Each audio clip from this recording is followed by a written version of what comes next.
let's dig in right here. I want to address this question from Tina, who sent this in by email just a few minutes ago, and I'm grateful for this question. Hi, Stuart. When working with groups, why do you work with the net versus the gross amount? Gross amount usually has the expected commission, which it does, included that the supplier will be providing. I would then add on the extras. Would that not be correct? Yes, it is. So you're correct. You know, whenever you work with a supplier, cruise line, hotel, they're going to give you a commissionable rate. And then if you work with that commissionable rate, then, Tina, you can add those extras on. And where it kind of gets complicated, Tina, is when you add in an extra and it's not commissionable. That is a net rate, and you have to mark it up.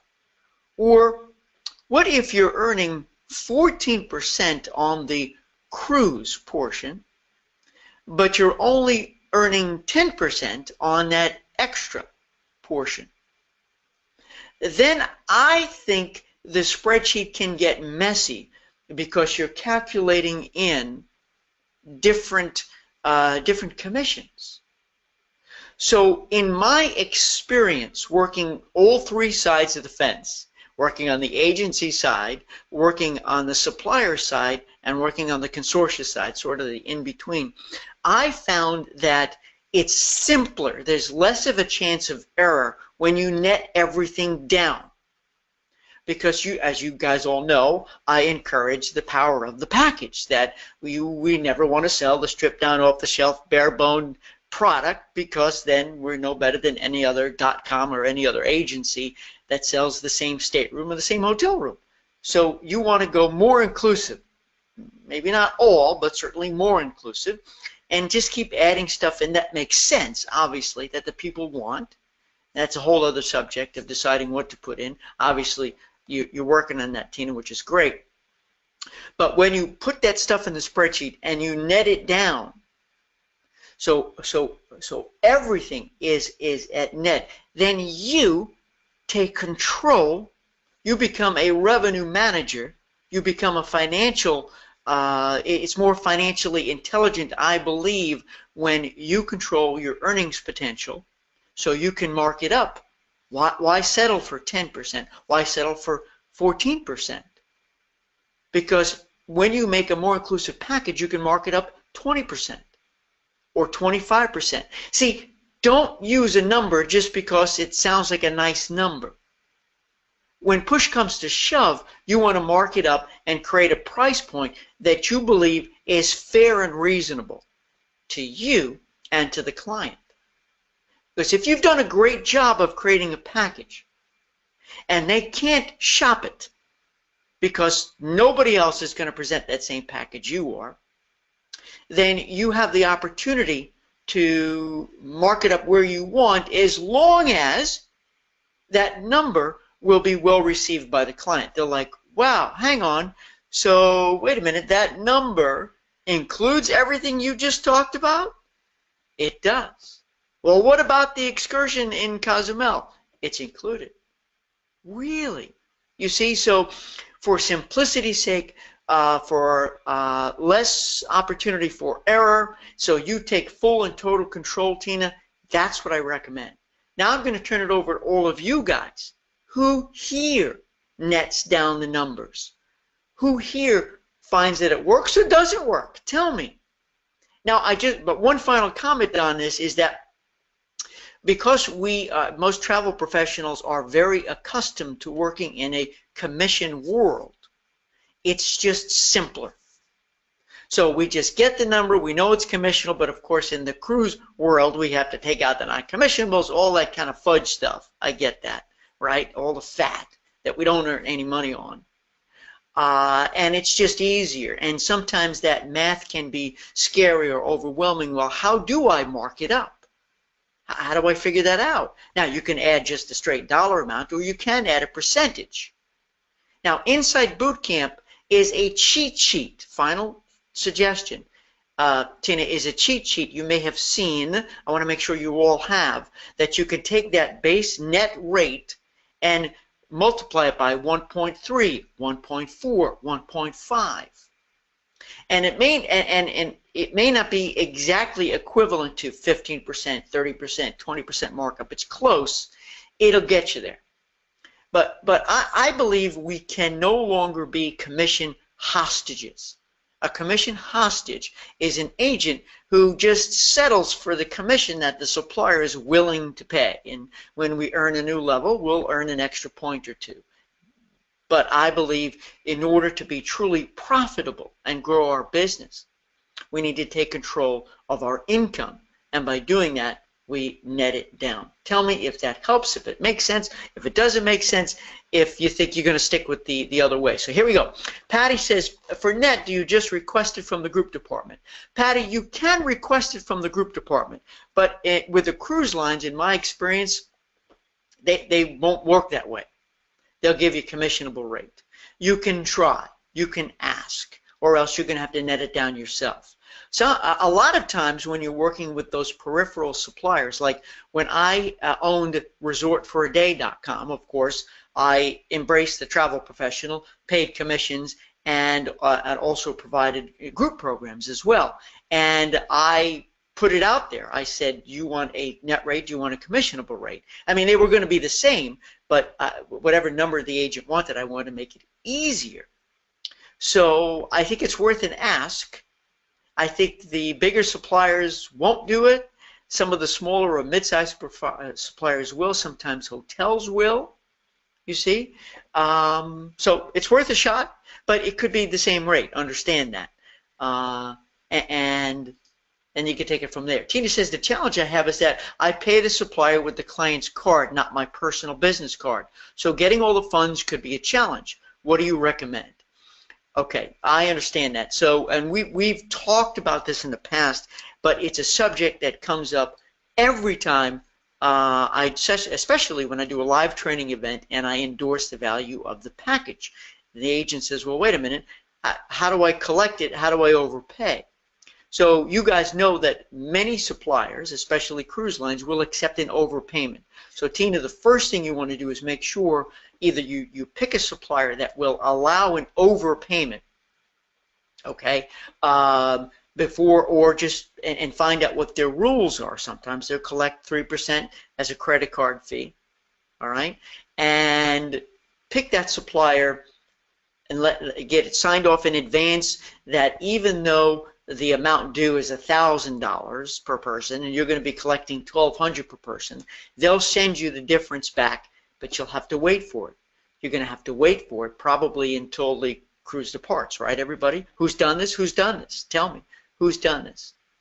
The other way to do this, and we could get real deep here, tell me if you want to, is you collect at least the deposit, okay, via check. If you don't have a merchant account yourself, get that via check and let that cover those overages and extras and stuff, and then you can have the proper amount go to the supplier, go to the cruise line.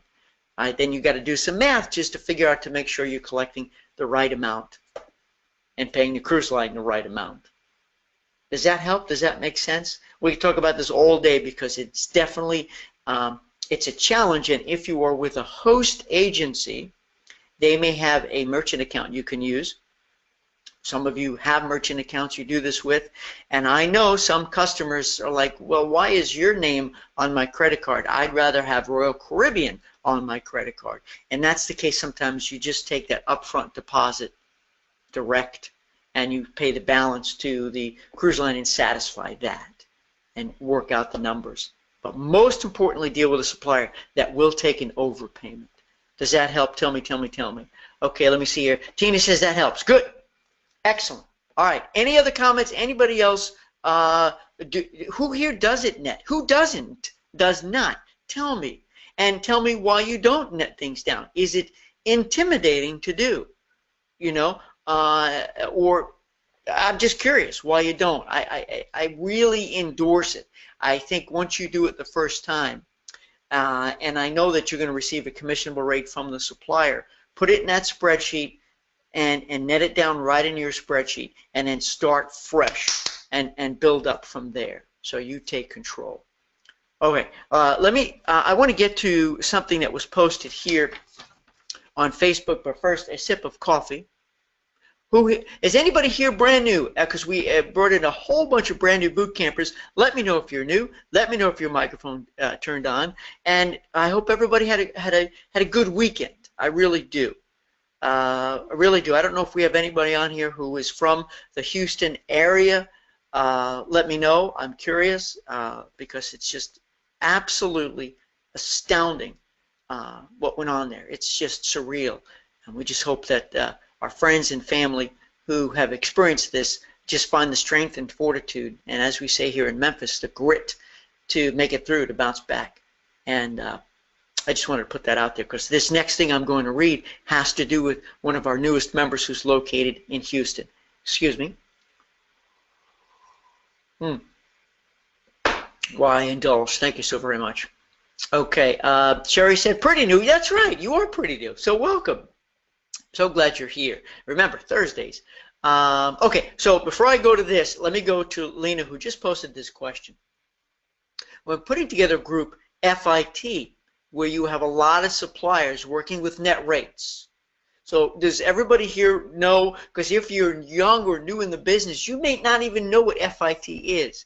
You see, back in the day, FIT, which really, it has many different potential meanings, but it's mainly independent travel, for the independent, flexible independent travel, okay? Where back in the day, before there were tour packages, before there were tour suppliers like a Globus or a Trafalgar and so forth, agents would piece things together. It took a lot of talent, a lot of skill, a lot of time, but obviously there were a lot of suppliers that had to be strung together to create a package, and there's some agents who still do this today. And when you do groups and you put together a more inclusive package, you become a little bit of an FIT agent, a little bit. We're putting together a group FIT where you have a lot of suppliers working with net rates. Do you set up a separate bank account for each group so that you can keep funds separate from your company's money, etc.? I don't like to mix clients' money with my own.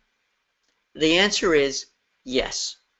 Especially banks these days, because you can do your banking online. It's so easy to set up an account because it's just on paper, right? It's so simple. Now, I did this with my river cruise group, my partial ship charter river cruise group. I started a separate account, so therefore, as I received payments from friends, family, and so forth, it went into that one account. Whenever I made payments to Amber Waterways, I sent payments from there. It just saves the day when you. And I'm not the best financial manager. I know how to make it. I don't know how to manage it.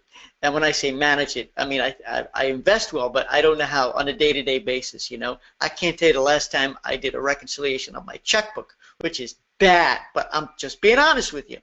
So I say yes, Lena. I don't know if you do that today or you don't. Another reason why you want to do that is because if you are especially dealing with multiple suppliers, it could get real messy, real ugly, and you want to make sure you see that pool of money that you know you're putting into and taking out from. But if you're dealing with a complex group or it's a fundraiser group where perhaps you have built in an arrangement where they're going to earn money back, or anything where there's a little bit of financial risk and there's potential liability, why not set up an escrow account that they can at least see? I don't know about access, but at least see it. So if they don't know you yet, if they don't trust you, or if they know you, love you, and trust you, but there's an element of liability and you'd feel better saying, look, I'm going to give you access so you can see this account. And I know that sounds kind of crazy, but sometimes you need to do that when it comes to fundraising groups. And so just putting it out there, I definitely believe, because it's especially so easy to do, that you keep a separate account for any group you do, complex or not, so you can really keep a tally on the numbers. I think that's another level of organization that could be very helpful. Does that make sense? Does that answer your question, Lena? Let's see. Lynn said escrow accounts also protect their money in case of a catastrophe on our end. Absolutely. You know, escrow account, exactly, that's what it's there for. It's there so that it's a level of safety. It minimizes risk and stress. So I don't know if anybody here already does this and can share back with Lena about their experience about doing this. Again, because it's just so easy. And then you can close that account. Or once you've emptied that, you have your profits and you transfer it over to your income account or your credit account. Then you can use that account. You know, keep it fluid. Or not. I mean, it's in my bank. It's free to set up. You could set up a dozen different accounts. It doesn't matter. It's just on paper, right? Anything else? Any other comments? No? Lena says, yes, my bank charges fees for that and told me I need to have a minimum of $2,500 in the account. Oh, see, that's why I said my bank, because I know banks have different programs and policies. So clearly, you want to avoid all kinds of bank charges. I get that. I'm glad you brought that forward. Because sometimes the easy solution is not the easiest solution because it comes at a fee. And I get that. You know, all I could say to that is that if you've been, you know, it's the relationship. I wonder, Lena and everybody here, do you have a relationship with your bank? Do you have all of your monies, personal and business, in that bank? Is it worth sitting down and having a meeting so that they understand why you're opening up that additional account? Perhaps they will allow you to do this, understanding the nature of your business. You're doing it strictly for organization purposes. And maybe they would be lenient. Maybe they would waive. I believe it can never hurt to ask, make a request, because all they could say is no. But what if they say yes? You know, I think that's absolutely worth a shot. I have found that with my bank that they're sort of fluid like that. All right, let's see who else is here. Oh, we got my good friend here. My college buddy is in the house, and he's checking us out here because he's an expert. He helps small businesses. He's a solopreneur at website SEO and social marketing. So what do you think, guys? You think we can get him, we can convince him to come and be a guest on the Ask Stuart Hour, and you could ask him, and he will give some phenomenal inspiration and motivation because he's a smart guy. I'm glad you're here. You tell me if you want to say something, Greg. You just let me know, or else you just sit in the back of the house. That's all right. That's all right. All right. Let's see what the next one. Marty says, hey, Marty. Hey, Stuart. Hey, Stuart. We've had an escrow account for years, and it's the only way we have, to have the funds separate from daily operational expenses. Got to keep these things separate, or you are asking for problems. There you go. Great endorsement. Thank you, Marty. I appreciate you sharing that. He's had an escrow account for years. That's the only way to have the funds separate from daily operations and expenses. There you go. Just keeps it clean, man. Just keeps it clean. All right, I want to address this, and I see Drew's in the house here. So, Drew, I appreciate you responding to Kaler, who posted on our Facebook group. And I want to see if you guys have some responses. I mentioned Houston before, and this is a delicate situation. I mean, my goodness, at any one time, there's always an issue, there's a situation either globally or here in the United States, whether it's weather related or there's wildfires out west. I mean, there's always something going on. So as business people, what's our social responsibility when it comes? I mean, this is what we do for a living, you know. We have to sell our products. We can't say, all right, I'm going to take a break here and wait till things settle down, because we need to feed our family and keep the roof over our head. So here's the question that Kaler put on Facebook. Hi, everyone. Can I get some opinion? So I'm asking you guys this. I've been a travel agent for 9 months. I have booked a few vacations. I live in Houston. I'm sort of confused now. I'm not sure when to start marketing my travel again, or should I focus on marketing out of state with my Facebook page?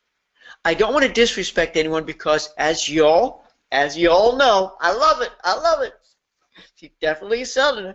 A lot of us are hurting, but trying to remain in good spirit. So, should I wait a few months or focus on different states? And that's Kaylor's post. And Drew posted, I would reach out to your clients and let them know you're thinking about them. It's where I would start. So that's the response we got, Drew. I think that's solid. I want to hear from you guys, and then I'll give you my 2 cents. But it's something certainly that as business people, we need to make these decisions. And at what point do we or don't we promote? Okay, got it, Greg. So anybody have a comment? Anybody have a comment on that? 3. You're going to wait for me. You're going to wait for me. You're putting the pressure on me, aren't you? All right, hold on there. Need some cold. By the way, I had to change my, did I tell you this? I had to change my French press. Why? Because the other one was glass. And though I had had that one for about 10 years, finally, I broke the glass while cleaning it out in the sink. And I highly recommend going for these situations because they can't break. They keep the coffee warmer. Even though you can't see what's inside, you know what's going to come out. Dun, da, da, da. And no, I do not earn a commission on selling those French presses. One moment, please. All right, let's dive in here, see if anybody has a post here. Sherry says, I'm familiar with the escrow account for collecting insurance and taxes for our home, but not sure I understand how an escrow account applies to groups. Okay, we're going to come back to that. I want to, so basically, Sherry, let me just answer this question because it's connected. When it comes to groups, the escrow account, it does the same thing as it does for your insurance and taxes for your home. And why do you use that? Why do you use that, Sherry? Use that to keep it safe, to keep it distinct, to keep it in one area, one zone, so that you don't touch it because you need to go back, get that money, pay insurance, and pay taxes. It's the same with the group. And even if you don't share this information with your client, it still keeps it safe, identified, local. You can't make a mistake and take money out of there. And then when you go to pay all your vendors and your suppliers and that money's not there, you're in trouble. And you don't want to, what is it, beg Peter for Paul, easy for me to say. You know what I mean, right? So it's really the same concept. It's strictly, whether you share it with your client or not, a way for you to have organize your money better and protect it so that you don't accidentally take out money or withdraw. Okay. Drew said, so we're coming back to the usage. I would still promote, but might look at trips further out than normal. Life gets back to normal eventually. True. And by the way, thank you, Greg. It is, see, your expertise is shining through now. Rob Peter to pay Paul. And there you have it. So here's my take on Houston. Drew was right on the money. The first thing you want to do is just reach out and say, how are you? Thinking about you and offering what you feel you want to offer. It could just be your thoughts, your healing thoughts, your thoughts of strength, your prayers if you're a prayerful person, whatever you're personally comfortable sharing, especially your clients. Now, let me tell you something. As horrific and miserable as they may be currently, receiving a note from somebody who they may or may not consider you a friend is still a beautiful thing. And don't be disappointed. Don't be upset if you don't get a response. They're going to read it and they're going to inside say, it's going to be absorbed. They're going to say, man, that was nice. They're always going to remember that. Now, don't do it because you want to make a sale. Do it because you got a good heart. You got a big soul. Do it because it's not all about you. It's about everybody around us. It reminds me of a quote that I just heard again in a song by Yes, the group Yes. The name of the song is All Good People, and the quote is, don't surround yourself with yourself. Don't surround yourself with yourself. Because if you do, then it's all about ego, it's all about you, and you're only going to focus on you, and I don't believe you're going to have the happiest possible life and be surrounded by the best friends in the world. But when you live and you try to be the beacon and be mindful of others and be a giving person, getting all spiritual here, then I believe we get more of the things we want in our lives too. We become happier. So here's what I would recommend. I would not recommend that you begin to reach out to people outside your state. I think you need to stay focused on your core.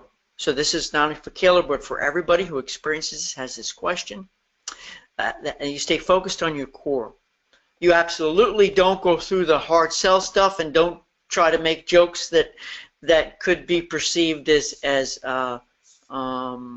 not very sensitive to what they're going through. But certainly bringing nice warm quotes and wishing people well. And I would, you've got to keep going about your business, and you need to keep sharing information, helpful information, which is what I say you need to do to build your list, to position yourself as the expert. You need to keep doing that. You know, companies keep issuing their newsletters. They keep issuing their whatever they send out regularly, their blog posts. Keep doing it. Don't let up. Don't let up. If you are involved in some kind of a giving effort, you may choose to keep it anonymous, or you can show pictures of it. You can demonstrate it, that you're excited that you've touched certain people. That's okay. But I would keep on doing what you're doing, but be ultra sensitive to how you're promoting. And I think you can, if it's a group and it's marketed locally, you definitely, this is different now. You want to reach out to that group leader and say, what do you want to do here? Are we going to go forward? Are we going to put it on pause? What do we do? Do we cancel and rebook? You know. So, of course, if it's very specific, if you're sourcing for group locally, it's a totally different story. Then you may have to take evasive action and talk with the group people and see if it's kicking or sticking. You also need to be sensitive in the long run that people in that Houston area, if that's your main target, they may be putting out a lot of money locally to do the repairs, to get back on their feet, and that's going to take a long time. At the same time, I think, friends, you might be surprised that there are going to be some people who, while the work is getting done, and hopefully they have insurance to cover it and they have funds coming in to cover it, they may want to go away. Listen to me, I know this may sound crazy, but they may want to go someplace that's peaceful, that's restful, that's warm, and really put life back together again. I don't know if it's a cruise, or if it's a resort, or if it's a spa. You know your customers better, but you never know. They may want to go someplace and truly get away and escape, while maybe carpenters or people are coming in to fix and do stuff, or they want to go visit family and do something with family. Maybe they want to do a family reunion, and they're so grateful that they're alive and the house can be rebuilt, but they can't, so they're here, they're alive, and they want to gather with friends and family. This is a tough one, but I would say you cannot close shop and walk away. One thing, and I want to leave it here on this concept, is get together with the other local business people, Keller and everybody. Meet the other local business people and talk to them. What are you doing? Can we work together? Can we have little events? Can we have a little a local neighborhood reunion party, and maybe get a supplier in to come and help offset some of the costs of doing something, some kind of an event, a bake? I don't know. It could be a fundraiser, but that takes you off the focus of your business, but it could be something nice to do. But reach out to the other local business people and team up with the Chambers of Commerce, with other organizations you're with, if it's with BNI or Toastmasters, anything, and see what you can do on an organic level too with other businesses, not just with the customers direct. Does that make any sense? Any inspiration? Let me know. All right, let's go. We have a post here, Sherry. I also don't understand how the host agency fits into all this. The overpaying a vendor idea seems awfully complicated, and they hold our money until after departure. True. That's a problem if you need the rest of that money to pay for excursions or whatever. Can you help me wrap my brain around that? Well, that's the upside and the downside. The vendor's going to take the overpayment, indeed, and you may not get that money right away, and that could be a challenge. So that may not be an option for you if you don't have the extra cash in the bank personally to float you through till you get that money. Because understand something, the supplier, they have to mitigate risk. If they give back money and there are cancellations, the last thing you want to do is go back and collect that money. Think of it this way.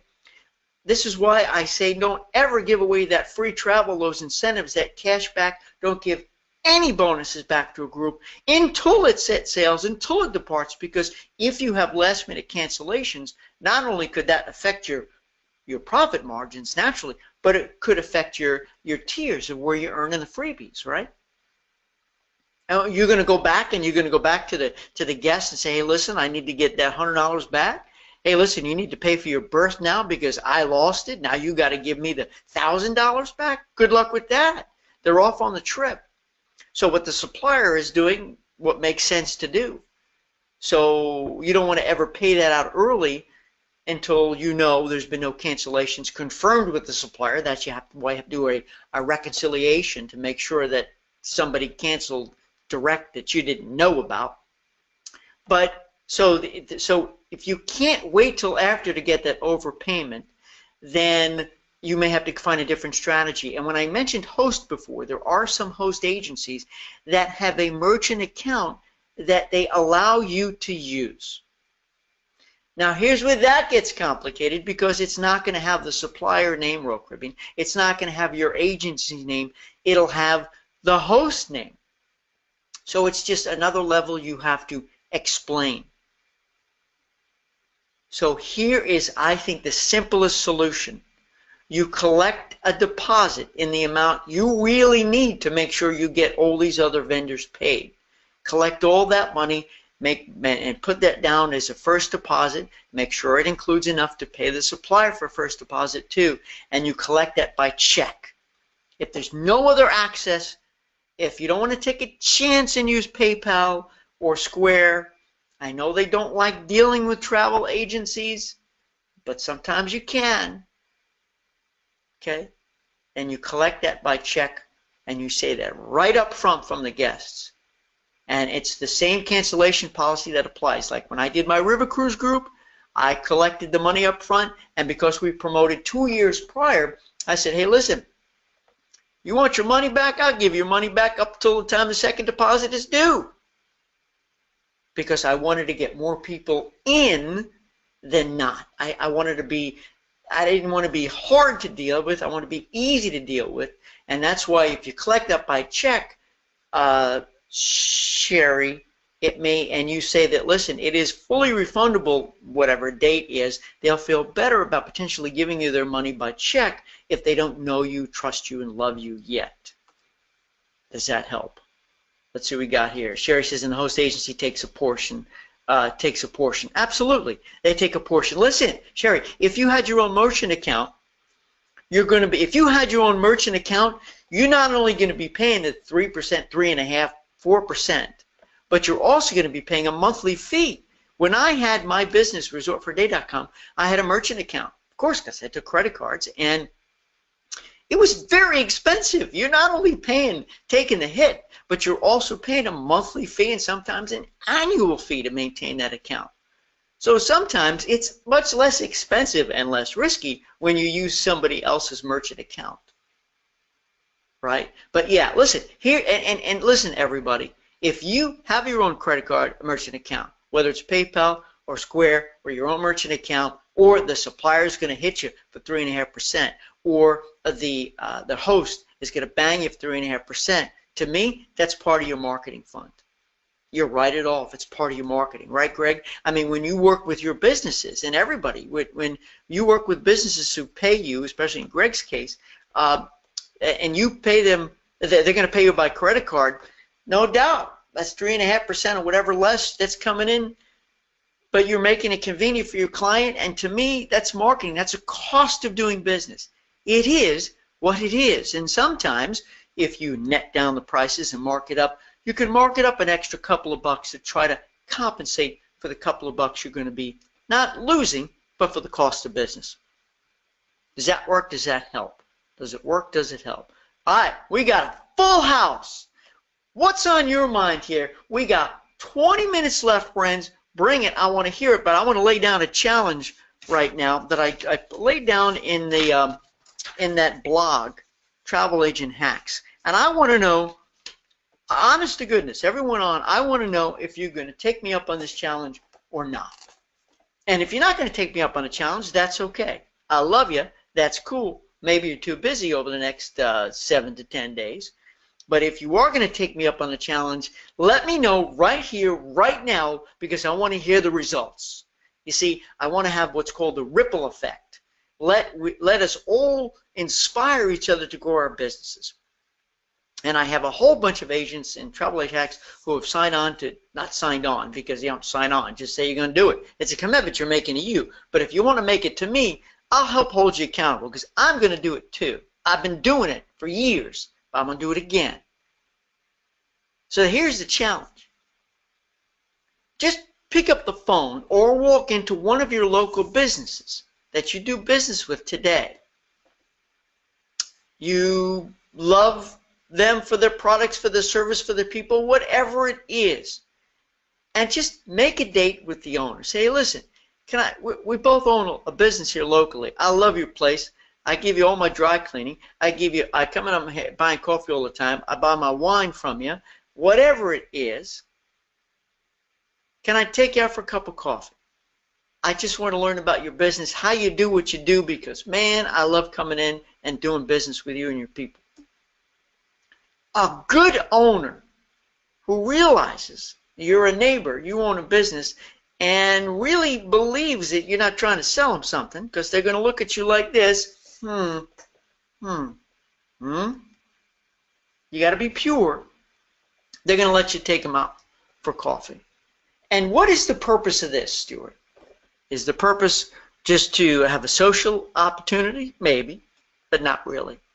The purpose is while you're sitting there and you're asking questions, you're going to get to know this owner, and how they do, what their secrets of customer loyalty or how they train their people to be so wonderful. Maybe it's a family business.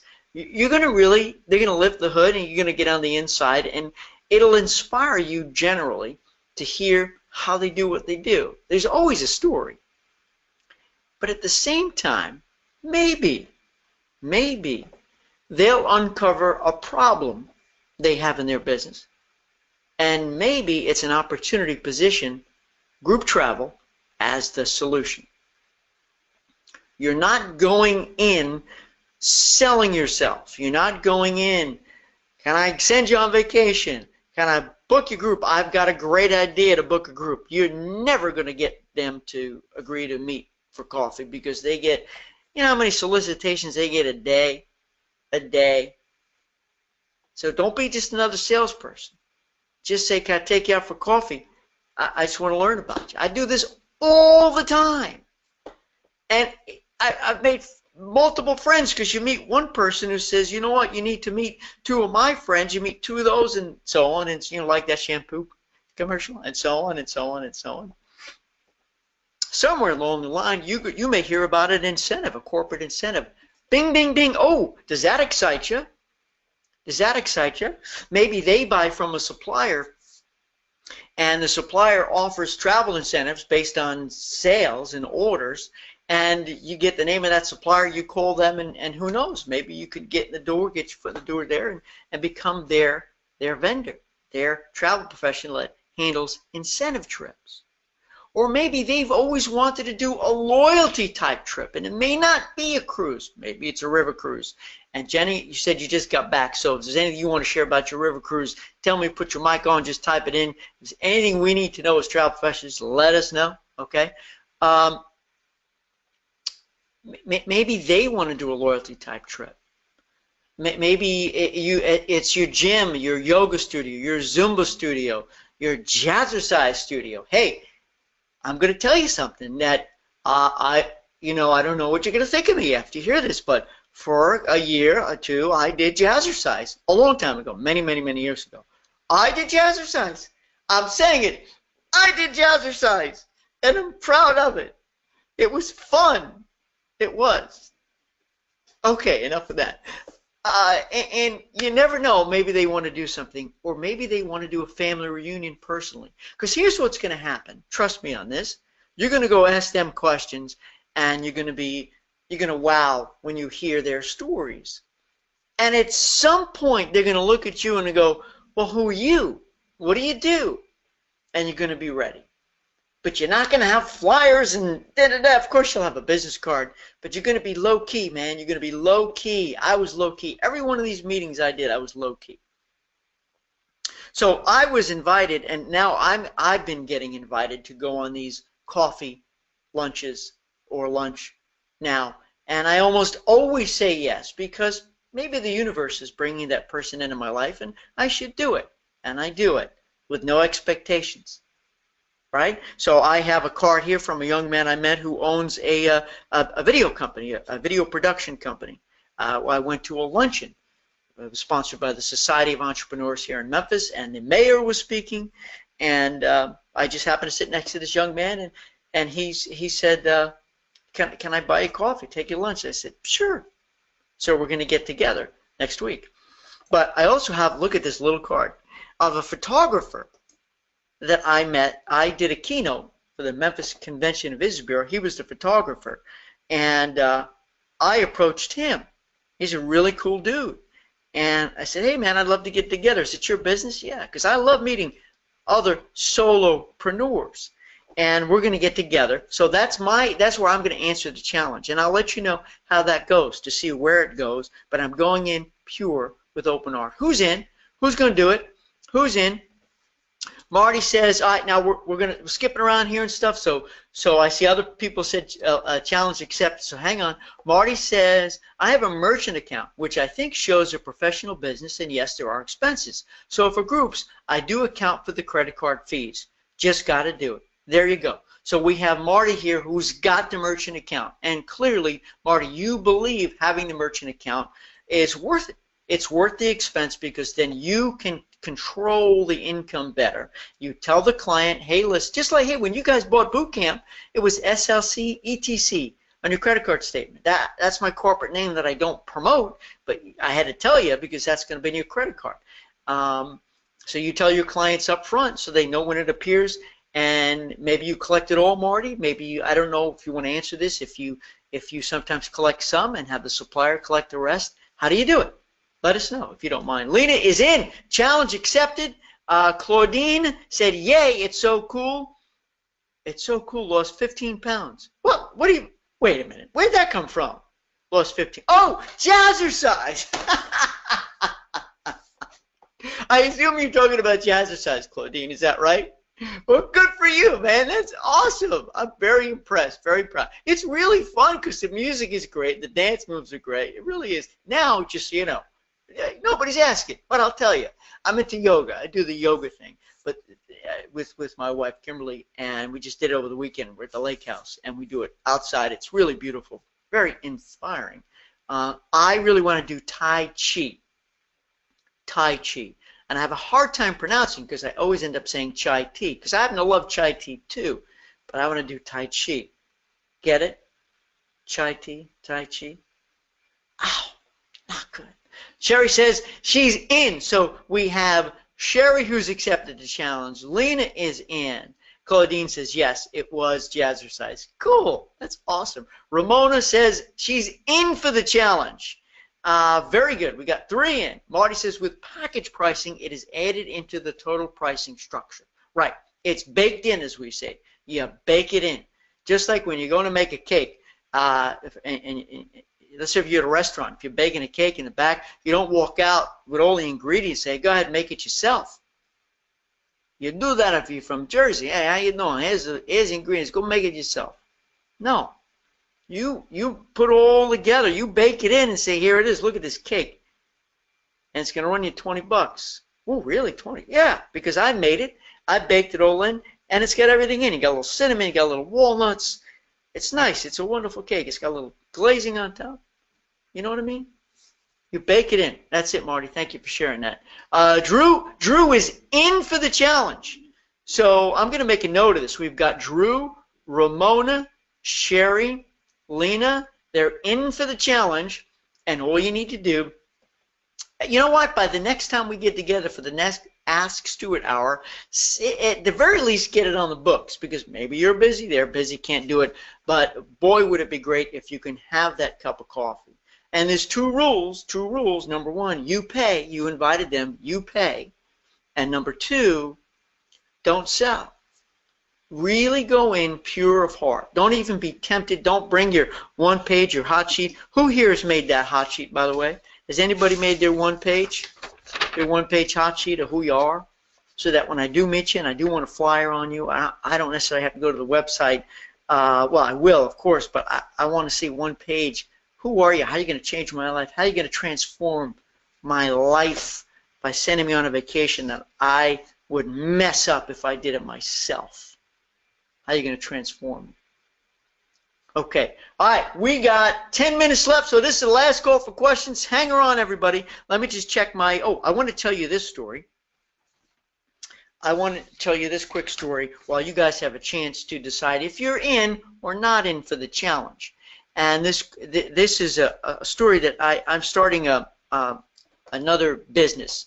I really can't tell you the details of it just yet, but I promise I will when I'm getting close to launch. And I contacted a supplier to get, I have to do some tests, I have to print some tests up, so I need materials. And I contacted this supplier and called, and turns out I found out that I got the owner of the company, and I said, I'd like to know if I can get some samples that I can run some tests on, and I'm not asking for anything free. I just want to let you know that if I like the quality, that I'm going to be ordering pretty sizable quantities, because I need a supplier that I can trust who's going to be reliable. And instead of receiving encouragement and excitement that this dude could potentially get some new business, it was I was put under the microscope. Well, who are you? Do you run a business now? What do you do? And I'm like, okay, that's fine. That's fine. So I gave a little background. I said, tell you what, I'm going to send you an email. What's your name? What's your email address? That's how I knew he was the owner, because I looked it up. And I thought maybe my website, and I said, look at my bio page. I started, whatever, and you know, I'm a business coach, so I think if anybody's got a good shot, hopefully it's me to be successful with you. But I don't ask for favors until I earn them. So in any case, by the way, and this is, I called because I sent the instant chat. You know, a lot of websites have that chat now thing, right? And there was nobody there to chat, so I got a message back saying, we must be busy now. We're sorry. We aim to respond within 24 hours. And by the way, it's been a week, and I never got the instant response. So there's two things that said, hey, Stuart, maybe this is not the company you want to do business with. And I'm telling you this, friends, because are you putting any obstacles out there? Is it tough for them to reach you, to get follow-up from you? And when you think it, you know, you're giving them a dubious eye, you're like, who is this? What do you want? Really? You got groups, you got this, you got that.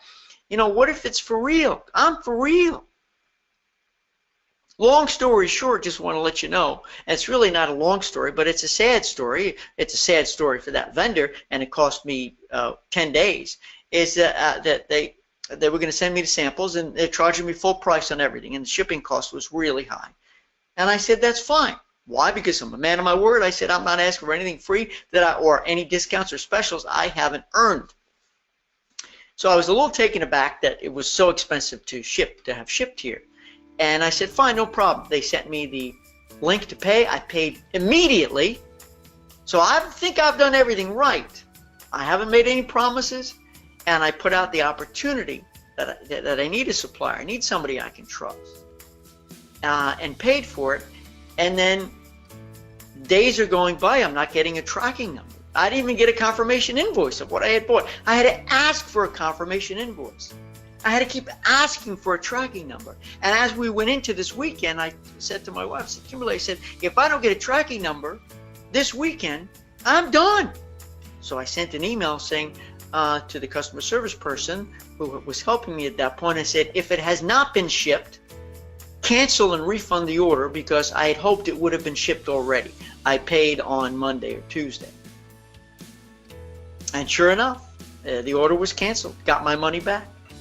Did I get a phone call from the owner saying, hey, geez, it was slow, we had to get things together, or we really want to get, can we? No, they didn't even ask me to give them a second chance. So here's what that tells me. What does it tell you? It tells me they don't care because they don't know me well enough not to like me. Because if you got to meet me, you'd like me.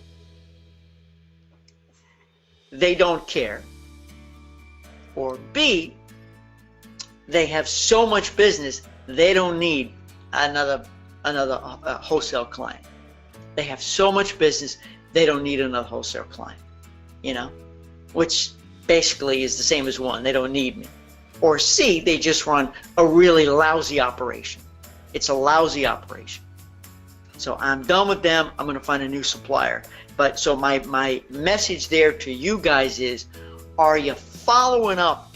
Are you enthusiastic sometimes when you get an email? Remember, I wrote a whole book on that, how to turn inbox leads to sales, because you get those emails, you're like, oh, are they just shopping? Are they just wasting my time? I don't have the energy to start this again. But that was me, man. That was me in their inbox. I could have given them a good amount of business. I was going to place, so as they like the product, a pretty sizable upfront order. But they poo-pooed me. So when you get that potential lead, are you believing that it could be something extraordinary? Are you giving it the best opportunity? Are you following up swiftly? Are you being enthusiastic? And while not all of them are going to come through, you don't know that until you give it your 100%.